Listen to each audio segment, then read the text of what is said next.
कमल कमल हाँ तुम तो चाहते हो जब तक इस महल में है अपने हाथों से गरम गरम भोजन तुम्हें नहीं कराती हूँ तब तक इस महल में कोई शनस शनस आम जल ग्रहण नहीं होती है।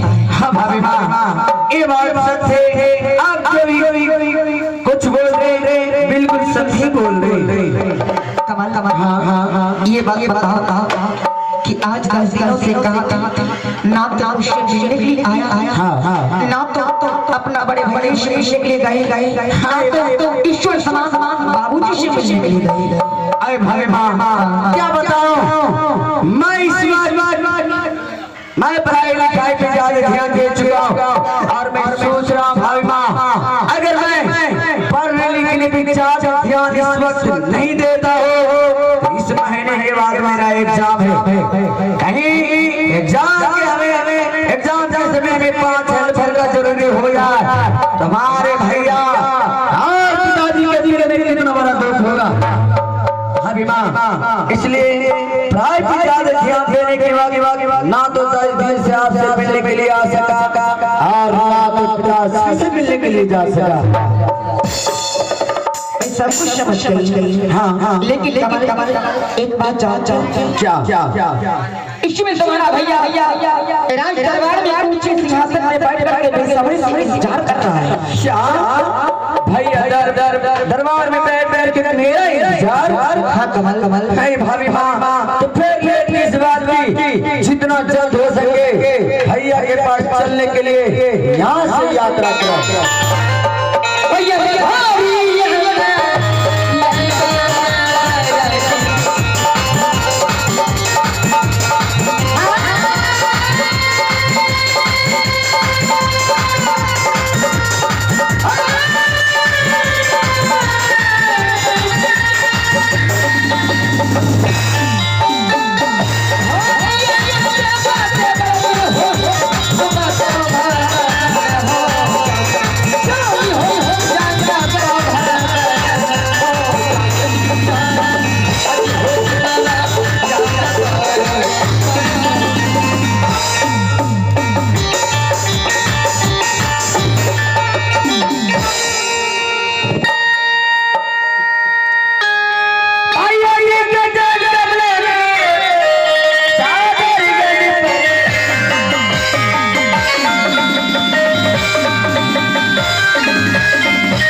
इंतजार कर रहा हो। कर रहे कमाल। हाँ तुम्हें तो पता है कि तुम मेरे आंखों के तारे हो, तारे हो और इस रात की बुलारे हो। जब तक मैं तुम्हें ये अपनी नजरों से देख नहीं लेता होगा, तब तक मैं दिलों को सांस नहीं होगा। भैया अब कुछ बोल रहे बिल्कुल सच्ची बोल रहे लेकिन आज बता, आज तक दस्तरों से कहा है नहीं कहीं तुम शेष निकले आए, नहीं तो देवी समान हरा शेष निकले आए, और नहीं तो शेष समान पिता से।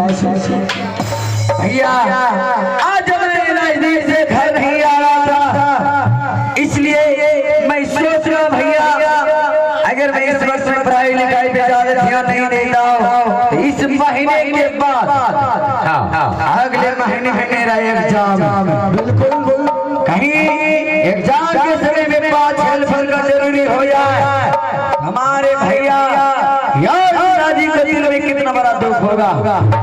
तो भैया इसलिए पढ़ाई पे ज्यादा ध्यान देने के ना तो दिन से आपसे मिलने के लिए आ सका, ना तो भाभी माँ से मिलने के लिए जा सका, और ना तो इस वर्ष पिताश्री से मिलने के लिए जा सका।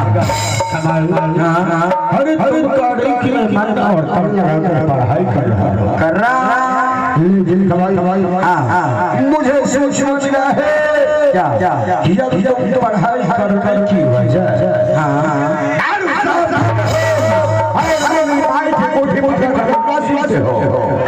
भैया ये आपको कैसे यकीन हो गया कमल राजा पढ़ाई लिखाई की जगह दारू शराब पीता है और विवाह के कोठे में जाके ऐश्वर्या उड़ाता है। मुझे यकीन क्यों नहीं हुआ है कहीं ऐसा गलत कदम उठा देना जिसमें कि तुम्हारे भाई पर तौहीन हो। सुनिए भैया